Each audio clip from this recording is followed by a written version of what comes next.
So typically, the transfer family key benefits for SFTP, FTPS, FTP are it supports multiple user authentication methods. So it can be a service managed user that you create the users within the service. You can have external authentication service like for example Microsoft AD, Okta, those kind of authentication methods integrated. So you can use those kind of authentication as well.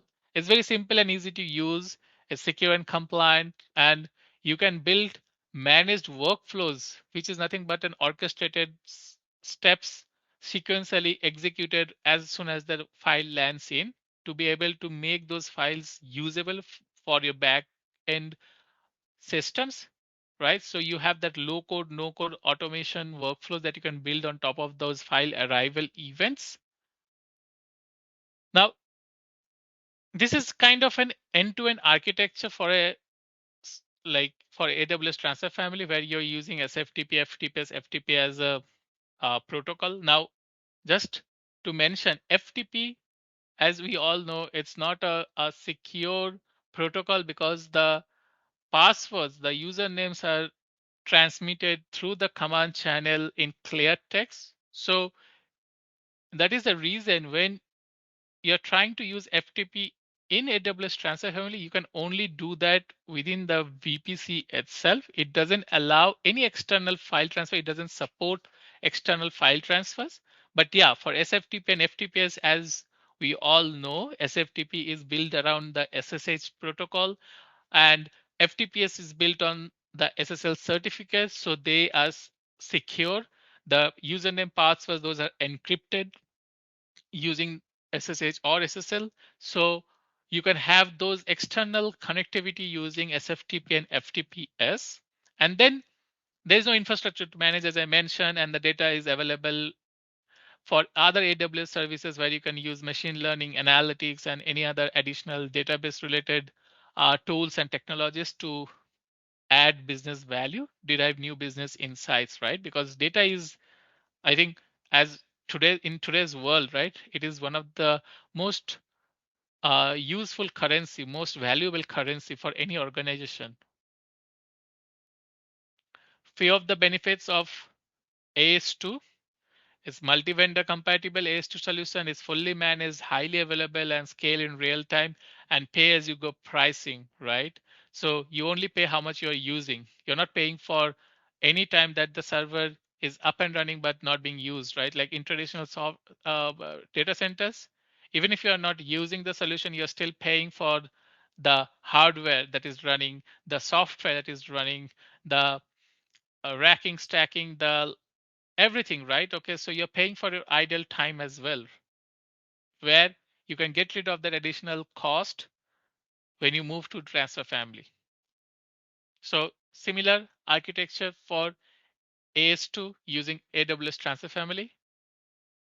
Now, this is what I wanted to mention here. So you can have these managed workflows, which are just like in Sterling Integrator, we used to have business processes, right? Where once the file comes in through SFTP client in a mailbox, you have a sequential steps of processes that runs on top of that, and then it probably translates, transforms, does something on the data before it sends it to the back end system. Similar thing you can achieve using the AWS transfer family, where you can write this low code, no code sequence of pre-configured processing step. You tie them to the like the event. Okay, as soon as the file lands in, it kicks off that process or the workflow. It does all kind of processing. Like let's say you receive a PGP encrypted file, you can have a decryption. On top of that, if you want to do some kind of malware scanning, you can do that on that file. If you want to do some kind of like, let's say you receive some zip files, you want to unzip them. If you want to run some custom code, right? Like you can use Lambda functions where you can write custom code. You can do some translations as well using some Python scripts. So you can do a lot of things. And as I mentioned that you are using Lambda. So it's again the time the lambda function is running, you're just paying for that, right? And nothing more than that, right? So it's very important to understand that uh, you have that option available. even if you move to cloud MFT solutions. And this managed workflow is getting more and more sophisticated as days progresses. So we are going to expect some additional features in near future, and it is going to be probably one of the like robust solution which can offset the market of traditional B2B software applications that we have been managing for years and years, right? This is just some examples of like PGP decrypt workflow. You can have error workflows as well, like let's say something errored out. You want to get notification, so you can attach an exception workflow to that managed workflow that I was speaking in my previous slide. Malware scanning, as I mentioned. Now, monitoring. In AWS, we have this service called AWS CloudWatch. So CloudWatch is where you can monitor how much data came in, how many files came in from each and every trading partner. You can have some custom dashboards. I'm just going to show you here some of the very basic ones, but you can have custom dashboards by which you can track each and every individual files and success, errors, those kind of metrics using that console. So it's very easy, one single pane rather than going in different other applications tied to each other and then trying to identify the file status. As I mentioned a small example previously where you have to track an order and it's a tedious job, takes long time for the support team, right? Gone are the days. From a agility and cost optimization, up and running at the touch of a button without waiting to install software on your server. It reduces the time and cost spent maintaining an on-premises system, pay as you go instead of upfront licensing and infrastructure cost. And your IT team now can focus on business differentiator, new revenue streams, things like that, rather than setting up servers, maintaining them, and like adding new ones for peak periods. So you can make use of your IT resources much better than the traditional infrastructure maintenance that they used to do, right? Now, how you get started with AWS Transfer Family? Very simple, 3 steps. Launch a server endpoint at the click of a button, takes 5 minutes max. Select your target S3 or simple storage service. That's a object storage that we offer in AWS, or you can have that server endpoint backed by EFS or Elastic File System, where you can have file shares instead of the object storage. So you can either use either of them, right? And you configure your users within the service, or you can integrate with any external authentication providers, as I mentioned. I've just given some basic pricing example. How much is going to cost? It's very cost efficient if you consider the licensing fees of a typical Sterling software or Access software or any other like managed file transfer offerings that we have out there versus the AWS transfer family. Self-explanatory. I'm not going to read all of them. And these are few of the discovery questions. If you ask this to any customer, and if any one of them is yes or multiple of them, you probably can qualify that use case as a good fit for AWS transfer family. And as you see in the bottom, I've mentioned if your commercial software like Sterling Integrator or Axway or like a Seaburger, Web Methods, like these are coming to expiry time in respect to the licensing. Probably that is one of the other good timing, right, to introduce these cloud MFT solutions. Some of the typical transfer family customers I've highlighted here who are using AWS transfer family at scale.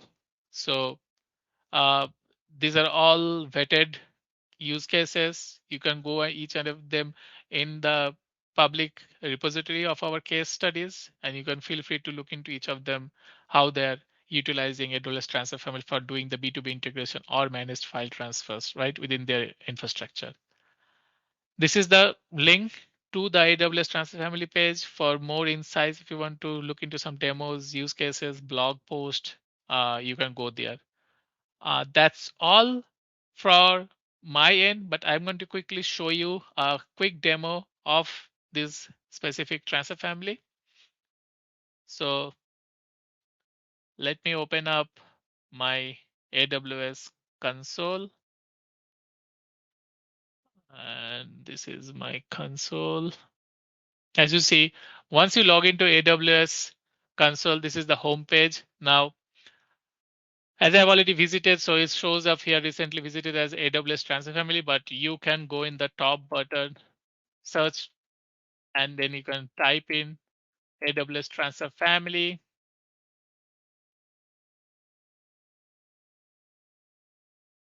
And then you can just click on it. It's going to open a page. You see, there is no server right now running, but it just gives you some of the high level information. You can click on create server. You can select multiple of them if you want to use one single endpoint for multiple protocols. For our demo purpose, I'm just going to keep it as SFTP. You can have multiple options for identity providers. You can have custom identity provider. You can have AWS directory service for managed AD. I'm going to use the service manager where I'm going to use a user within the transfer family. From an endpoint standpoint, you can have publicly accessible. So there is no IP filtering that you can do. As long as they have the user credentials and the endpoint details, they should be able to log in. Whereas there is another option called VPC hosted or virtual private cloud. Virtual private cloud is nothing but a private zone within AWS cloud where you can restrict certain IP addresses based on IP filtering. You can have that kind of, I would say, security imposed on those endpoints to ensure that you only allow your known IP address ranges, right? Versus allowing anyone. So from a security standpoint, you can use VPC hosted, where you can use security groups for allow, disallow kind of stuff. So for the time being, I'm going to keep it as publicly accessible. Custom host name, you can have your own DNS if you have already. You can bring in your DNS, or you can have a Route 53 DNS alias created in Amazon, and you can use that as an DNS custom host name. Click next. Couple of options from a storage point of view. As I mentioned, you can store it in S3 bucket, or you can store it in EFS or file shares. I'm going to keep it as S3.